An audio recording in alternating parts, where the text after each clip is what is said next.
안녕하세요. 네, 가평군 육아종합지원센터 어머님, 아버님들 이렇게 만나 뵙게 돼서 정말 반갑습니다. 저는 숙명여자대학교 교육대학원에서 교수로 일하고 있는 최서윤이라고 합니다. 오늘 제가 어머님, 아버님들과 함께 나눌 얘기는 엄마, 아빠를 위한 영유아 발달과 놀이라는 주제입니다. 네, 이번 강의는 놀이란 무엇인지 또 놀이가 우리 아이 발달에 어떤 영향을 미치는지 그것도 한번 알아보고요. 또 내 아이의 기질은 어떤지, 물론 발달이 좀 느려서 걱정이 되시기도 하고, 또 내 아이가 발달은 괜찮은 것 같은데 기질이 다른 아이랑 좀 다르다 해서 좀 걱정이 되시는 부분들도 있으실 거예요. 그래서 기질과 애착에 대해서 이야기를 좀 나눈 다음에 자, 애착을 증진하기 위해서 엄마, 아빠와 어떤 놀이를 하면 좋은지 네, 이렇게 이야기를 하도록 하겠습니다. 자, 우선 강의에 들어가기 전에요. 어머님, 아버님들의 어린 시절은 어떠셨을까요? 한번 떠올려 보세요. 자, 나는 나의 어린 시절에 친구들과 함께 놀았던 놀이는 어떤 놀인지, 또 내가 가장 좋아하던 놀잇감은 어떤 놀잇감인지, 또 재밌게 놀았던 기억에 남는 놀이는 어떤 놀인지. 자, 내 아이는 내가 어린 시절에 놀았던 그 놀이를 그대로 하고 있는지 아니면 다른 놀잇감을 좋아하는지. 네. 근데 중요한 건요, 놀 때 재밌었다는 거죠. 자, 그러면 이제 부모가 된 어머님, 아버님 입장에서 자, 아이와 놀 때 재미가 어떠신가요? 자, 빈칸을 한번 마음속으로 채워보세요. 아이와 놀 때 내가 재미가 있는지, 아니면 아이와 놀 때 좀 지루한지, 또 아이와 놀 때 어떻게, 무엇을 하면서 놀아야 되는지 잘 모르겠는지, 또 아이와 나는 어떤 식으로 놀아주는지, 또 엄마하고의 놀이가 또는 아빠하고의 놀이가 뭐라고 생각하는지, 엄마 아빠의 생각에 따라서 육아관도 달라지죠. 그 육아관에 따라서 행동도 달라지고 또 아이에게 대하는 나의 모습도 많이 달라집니다. 영향을 많이 미친다는 이야기예요. 자, 나와 아이 사이 어떤가요? 자, 내 아이가 좋아하는 놀이는 어떤 놀이인가요? 또 내가 아이와 함께 좋아하는 놀이. 아, 이 놀이 하면 내 아이가 정말 좋아하더라. 그런데 나도 너무 즐겁더라. 부모로서의 나도 즐겁더라. 자, 이렇게 제가 말씀드리는 이유는 뒤에서도 또 말씀드리겠지만 놀이는요, 상호작용이 중요하기 때문이에요. 혼자서만 놀면 너무 재미없잖아요. 그런데 혼자서 놀아도 재밌을 때가 있긴 있어요. 하지만 얼마 못 가죠. 엄마 아빠랑 놀 때 너무 재밌는데 엄마 아빠도 아이와 놀 때 재미가 있어야 돼요. 서로가 재밌을 때 일부러 재밌으려고 노력하는 게 아니고요. 자연스럽게 재미를 느끼면서 하는 거. 그게 바로 놀이랍니다. 자, 놀이는 어떤 특성들이 있냐면요. 사실, 야, 우리 이렇게 놀기 시작할까? 라고 해서 놀기도 하긴 해요. 하지만 놀이는 저절로 일어나는 경우가 훨씬 더 많아요.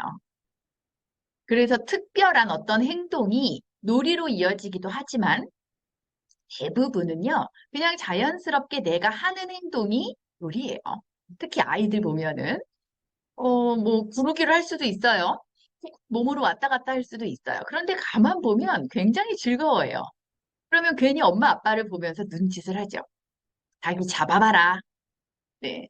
이런 마음으로. 그러면 놀이가 시작돼요. 자, 그리고 놀이는 자발성이 있어요. 정말 누군가가, 엄마 아빠가 이거 놀자. 이렇게 놀 거야 라고 하는 건 학습이죠. 놀이가 아니고. 자, 스스로 내가 하고자 하는 자발성이 있습니다. 중요한 거는 재밌고 즐겁고요. 놀이하다가 잘못됐을 때 속상하기는 해요. 하지만 다음번에도 이 놀이하다가 잘 안 되면 어떡하지라는 그런 실패에 대한 두려움으로 놀이를 못하게 되는 경우는 없죠. 자, 놀이는요.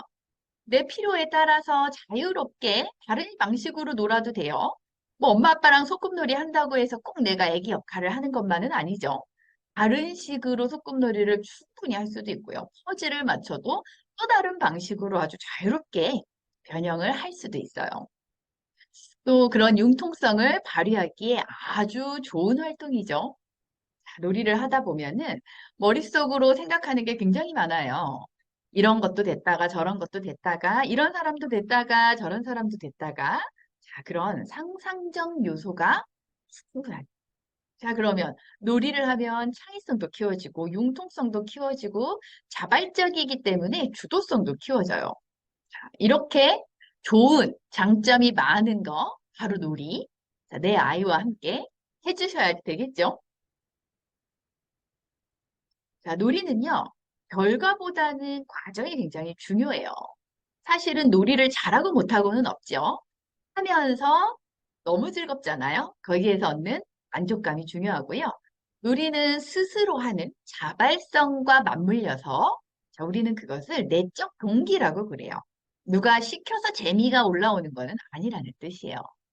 언제 시작하고 언제 그만두고 다 내가 결정할 수가 있어요.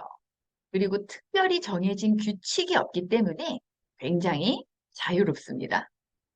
자, 진지할 수도 있어요. 아주 진지하게 참여하면서 또 내가 계속 반복해서 놀죠. 어떤 걸 반복해서 노나요, 아이들은? 네, 맞아요. 재밌는 거. 더 재밌을 때 더 많이 반복하고요. 더 즐거울 때 엄마 아빠한테 해달라고 많이 요구하죠. 자, 현실적이기도 하지만 비형식적이기도 하다라는 뜻은요. 내가 비록 현실에서 엄마 아빠랑 놀고 있지만 어떤 정해진 틀이 없기 때문에 상상 속에서 충분히 놀이를 실현할 수 있다라는 이야기예요. 네. 상상에서는 어떤 것도 될 수가 있죠. 내가 슈퍼맨도 됐다가, 뿡뿡이도 됐다가, 번개맨도 됐다가, 로봇도 됐다가. 네. 그런 놀이의 특성을 아주 충분히 살려가면서 놀아주신다면 우리 아이도 너무 행복하겠죠? 아이만 행복한가요? 아니에요. 엄마 아빠도 충분히 행복감을 느끼실 수 있습니다. 자, 놀이는요. 이렇게 우리 아이들의 뇌를 자극해서 뇌 발달에도 도움이 돼요. 자, 그리고 긍정적인 감정도 많이 발달을 시키죠. 사실은 감정은 긍정적인 감정도 있고요. 부정적인 감정도 있어요. 다 내 마음 안에서 일어나는 감정이에요. 화도 나고, 즐겁기도 하고, 속상하기도 하고, 행복하기도 하죠. 자, 어떤 감정도 다 나의 감정이기 때문에 부모님들 마음속에서 일어나는 많은 것들이 그대로 표현이 돼요. 아이들도 똑같죠. 그런데 한 부모님이 이런 말씀하셔요. 아, 이상하게 우리 아이는 항상 기분이 좋아 보이지가 않아요. 맨날 화만 내는 것 같아요. 짜증만 내요. 왜 그렇게 울까요? 자, 왜 그럴까요? 네, 좋은 감정을 잘 표현하는 것을 잘 못 배워서 그래요. 자연스럽게 되는 줄 알았다고 말씀하시는 부모님들 많으시거든요. 그렇지 않아요. 물론 우리는 갖고 태어나는 감정들이 있어요. 행복한 거, 또 즐거운 거, 뿌듯한 것 같은 그런 긍정적인 감정들도 가지고 태어날 수는 있지만 행복이라는 건 경험을 통해서 얻어지는 거고요. 또 내가 뿌듯한 거, 칭찬받았을 때 느끼는 그런 감정들도요, 상호작용을 통해서 느껴지는 감정이에요. 좋은 감정, 긍정적인 감정 안에 그런 여러 가지의 세부적인 감정이 있다라는 거예요. 그거는 엄마 아빠하고의 상호작용을 활발하게 하면서 내가 익히는 또는 경험하는 그런 감정입니다. 자, 놀면 어때요? 즐겁죠? 행복하기도 하고, 좀 뭔가 내가 블록을 쌓다가 되게 잘 됐어요. 마음에 너무 들어요. 그러면 뿌듯하죠? 엄마 아빠도 뿌듯하다고 너무 잘했다고 자랑스럽다고 박수도 쳐줘요.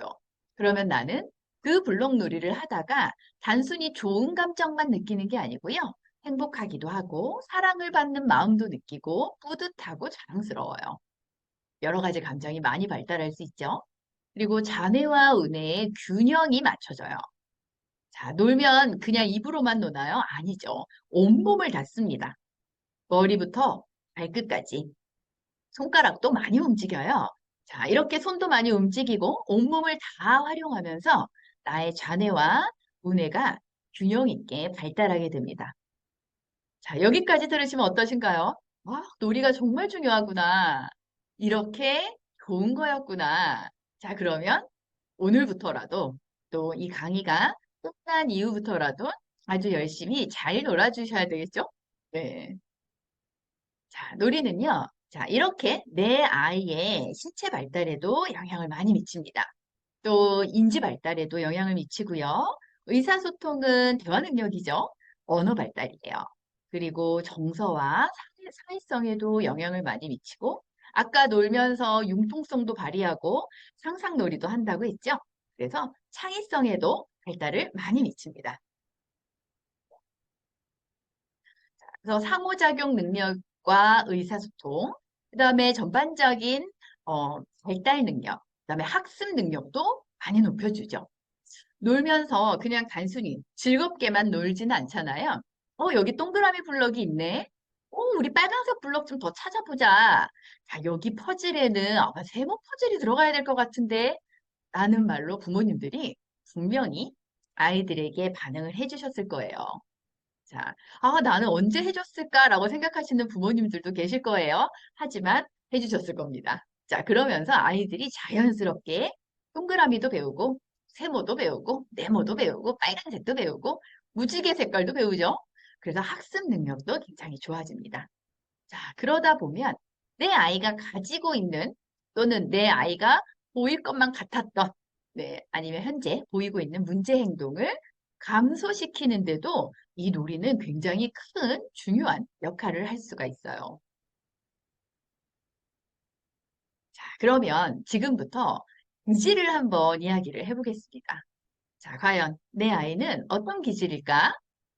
자, 기질은 타고나는 아이의 성향이다. 자, 맞을까요? 틀릴까요?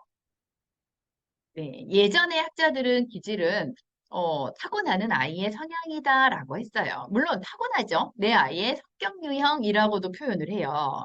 하지만 성격적인 측면은 성장하면서 환경의 영향을 많이 받는 내 아이의 특성이죠. 자, 유전된다? 그렇지만은 않아요. 바뀌지 않는다? 그럴 수도 있고 아닐 수도 있고요.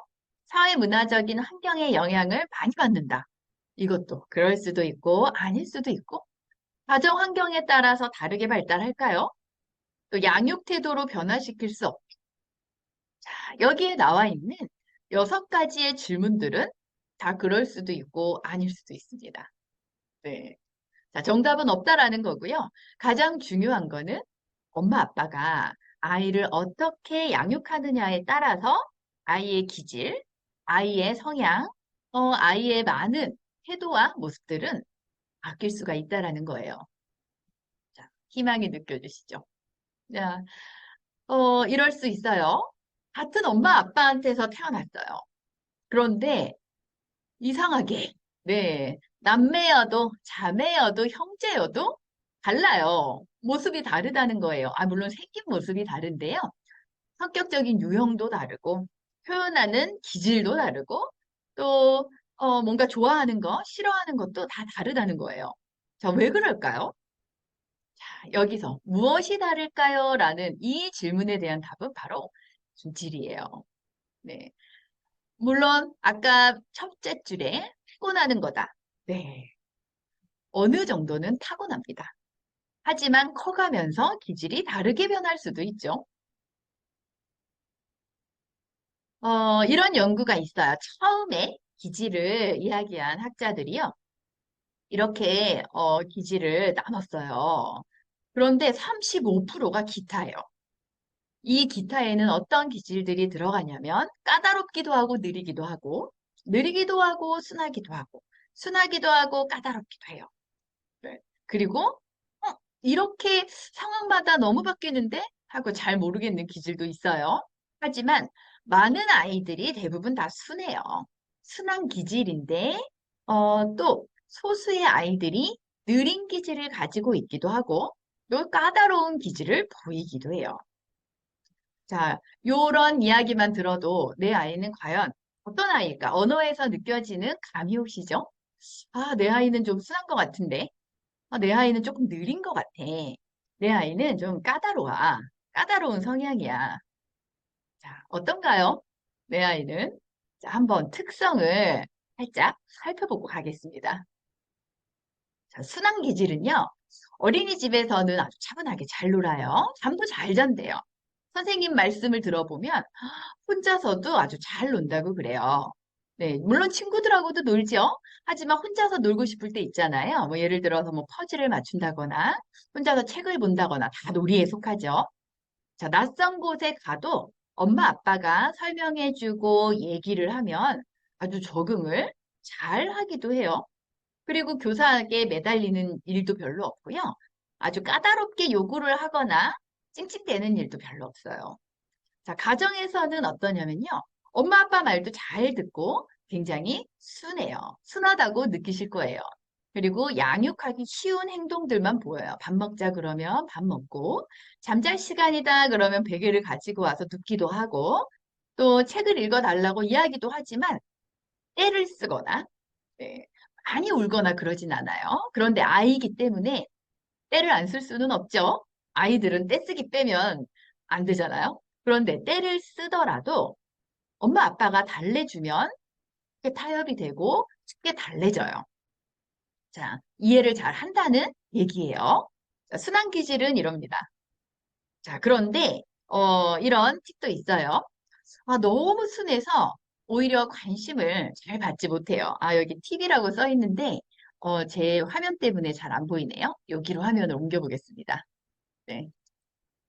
자, 아이의 표현이 너무 적어서 사실 내 아이가 어떤 감정인지 또 어떤 마음을 갖고 있는지 어떤 상태인지를 잘 모를 때도 있어요. 그리고 더딘 발달이 있을 수도 있잖아요. 그 발달에 대한 체크가 안 될 수도 있기 때문에 내 아이가 순하다고 해서 엄마 아빠한테 와서 크게 요구를 안 한다고 해서 그냥 두시면 안 되고요. 뭐가 필요한지, 마음은 어떻고, 지금 상태는 어떤지 자꾸 물어봐 주시고 관심을 가져주실 필요가 있어요. 자, 그 다음에 느린 기질이에요. 자, 느린 기질의 아이들은 재촉하지 않고 기다려줄 필요가 있으세요. 느리기 때문에 좀 더, 적응이 조금 느리고요. 심리적으로도 위축되어 있어요. 네, 또 불안하기도 하죠. 전반적으로 발달 상태를 보면은 또래보다 아주 살짝 조금 느려요. 뭐 많이 느리면은 티가 더 많이 나죠. 하지만 여기에서 봤을 때는 조금 느리기 때문에 내 아이가 좀 다른 친구보다 언어 이해가 늦은지 표현이 늦은지 아니면 좋은 감정과 안 좋은 감정을 표현하는 것들이 좀 미숙한지 행동 발달, 달리기 할 때 특히 우리 아이들은 많이 잘 달리잖아요. 달리기 할 때의 모습은 어떤지를 잘 살펴보실 필요가 있으세요. 자, 까다로운 기질을 보면요. 어린이집에서 어떤 모습들을 보이냐. 자, 낯선 거. 너무 거부가 심하죠. 뭐 사람이라던가 환경, 음식, 활동. 그래서 본인이 먹고 싶은 것만 먹기도 하고요. 또 특강 선생님들 오시잖아요. 그러면 너무 낯가림이 심해서 그냥 담임 선생님 옆에서만 붙어 있기도 해요. 꽤 울어요. 많이 운다라는 이야기예요. 그냥 말로 해도 되는데, 그냥 표현해도 되는데, 예민함에 굉장히, 울기 시작하는 그런 때가 좀 자주 있고요. 항상 짜증이 나 있어요. 자, 신체 리듬이 규칙적이지가 않아요. 자고 싶을 때 자고, 밥 먹고 싶을 때 밥 먹고, 친구들과 함께 단체 생활을 하기가 굉장히 어려워요. 그리고 중요한 거는 언제 화가 나는지, 언제 기분이 안 좋은지, 또 언제 산만해지고, 언제 울 건지, 이런 것들을 교사가 예측을 할 수가 없기 때문에 아이를 대할 때 굉장히 어렵죠. 자, 가정에서도 힘들어요, 사실. 그래서 쉽게 울고 화를 잘 내기 때문에 아무리 엄마 아빠가 내 아이를 이해해 준다고 해도, 이해하려고 해도 사실 이런 까다로운 기질의 유아를 키우는 일은 쉽지 않으세요. 엄마 아빠도 사람인지라 화가 자주 나 있거든요. 자극에 매우 민감하게 반응하고요. 또 너무 움직이지 않거나 너무 활동적이거나 이런 좀 극단의 행동들을 보이기도 합니다. 네. 자, 까다로운 기질 아이들이 화가 자주 나 있고 짜증을 자주 낸다고 말씀드렸잖아요. 그런데 이런 부정적인 감정을 보인다고 해서 엄마 아빠가 그러는 거 아니야. 우는 거 아니야. 짜증내는 거 아니야. 화내면 안 되지. 라고 말씀 주시면 안 됩니다. 자, 아이의 감정은요. 우리 마음 안에도 감정, 아까 뇌의 사진 보여드리면서 설명드렸잖아요. 우리 마음에는 긍정적인 감정도 있고 부정적인 감정도 있어요. 모두 다 표현해야 합니다. 그래서 화가 나면, 화를 내면 화가 났구나. 우리 아이가 화가 많이 났구나. 왜 화가 났을까 하는 공감도 해주시고, 짜증을 내면, 짜증 났구나. 그런데 왜 짜증이 났을까? 뭐 때문에 이렇게 짜증이 많이 났을까? 자, 이런 공감의 언어가 필요해요. 자, 아이들은요, 엄마, 아빠가 나를 이해해 준다고 느낄 때, 온몸으로 느낄 때, 그 다음 행동을 합니다. 그래서 엄마, 아빠가 나를 이해해 줄 때까지 짜증을 내고, 화를 내고, 또 공격적인 행동을 보이고 상관할 수 있어요. 자, 까다로운 기질 아이들은 항상 좀 불안이 올라와 있을 수도 있어요. 그래서 안심할 수 있는 분위기가 많이 필요해요. 그리고 짜증내기 전에, 요때쯤 짜증내겠다 하는 그런 감이 오셨을 때 미리 얘기해 주시는 게 필요합니다. 네. 그래서 정보를 좀 많이 주셔야 돼요. 우리 아이가, 내 아이가 항상 밥 먹을 시간대만 되면 짜증을 내더라. 그 놀이를 멈추려고 해서 짜증을 내는 건지, 밥 먹기가 싫어서 짜증이 나는 건지는 잘 모르겠지만, 어쨌든 밥 시간 즈음 짜증을 낸다. 그러면 미리 말씀 주시는 게 필요하죠. 자, 우리 누구누구야. 이제 밥 먹을 거야. 그런데 밥 먹으려면 놀던 것도 치워야 되고 또 식탁 앞에도 앉아야 돼. 네, 지금 당장은 아니고 엄마랑 같이, 아빠랑 같이 놀잇감도 좀 정리해보고 식탁에 같이 가서 앉아보자. 네, 하면서 아이가 해야 되는 행동들을 미리 얘기도 많이 해주시고요. 네, 또 마음도 달래주시면서 살살 행동을 할 수 있게끔 해주시는 게 팁이에요. 자, 요 부정적인 감정도요, 습관이에요. 화를 한 번 내기 시작하면 계속 냅니다. 왜? 그래야 엄마, 아빠가 내 욕구를 들어줬기 때문에요. 그런데 화를 좀 줄여서 덜 내기 시작하면 점점 줄어들어요. 왜 그럴까요? 네, 내가 화내기 전에 엄마, 아빠가 내 욕구를, 또 내 마음을 내가 원하는 것을 들어줬기 때문이에요. 그래서 중요한 거는 바로 상호작용이라는 거죠. 자, 영유아의 기질. 네, 내 아이가 까다로운 기질로 태어났다 하더라도, 또는 지금 현재 보이는 느린 기질이라 하더라도, 좀 걱정되시잖아요. 하지만 걱정하실 필요가 없는 게 이런 얘기들이 있어요. 기질적으로 좀 약하게 태어난 유아도요. 양육자가 상호작용 열심히 해주고 지지 잘 해주고 일관되게 내 아이만을 위해서 아주 적절한 반응들을 잘 해주면 사회적 적응을 잘 할 수 있다라는 거예요. 그래서 까다로운 기질의 아동도요. 정말 좋은 양질의 양육을 받은 경우에는 이후의 발달을 아주 잘 할 수 있다라는 연구도 했어요. 그래서 이 기질이 아까 타고난다, 바뀌지 않는다, 물음표와 느낌표가 같이 있었던 과연 옳을까 맞을까? 네, 옳을까 틀릴까? 제가 말씀드렸던 그럴 수도 있고 아닐 수도 있습니다 했던 거. 환경의 변화에도 충분히 영향을 받을 수가 있습니다. 자, 까다로운 기질, 또 조절이 어려운 아동도요. 엄마, 아빠가 어떻게 나에게 해주느냐에 따라서 네, 아주 잘 클 수 있고 또는 더 문제 행동을 보일 수도 있어요. 그래서 중요한 거는요. 까다로운 기질이나 또는 느린 기질 아이들이요. 부모를 너무 힘들게 한다는 거예요. 자, 엄마 아빠도 사람인지라 굉장히 힘드시죠. 그래서 감정도 여러 가지 부정적인 감정들을 많이 느끼실 수가 있으세요. 힘들고 화가 나고 기다리기가 굉장히 지치고 하지만 네, 부모님은 아이를 더 많이 이해해 주실 수 있죠. 아이는 부모 된 적이 없기 때문에 엄마 아빠의 마음을 사실 잘 모릅니다. 그만큼 인지가 발달하지도 않았고 그래서 부모로부터 변화는 시작됩니다. 내 아이가 언제 변하겠지라고 기다리시면 안 되고요. 부모님부터 적극적인 놀이 행동을 통해서 변화를 보이시면 아이들도 언제가 될지는 아무도 몰라요. 그 아이의 마음이 준비되는 그 순간부터 부모의 노력에 반응을 하기 시작을 합니다.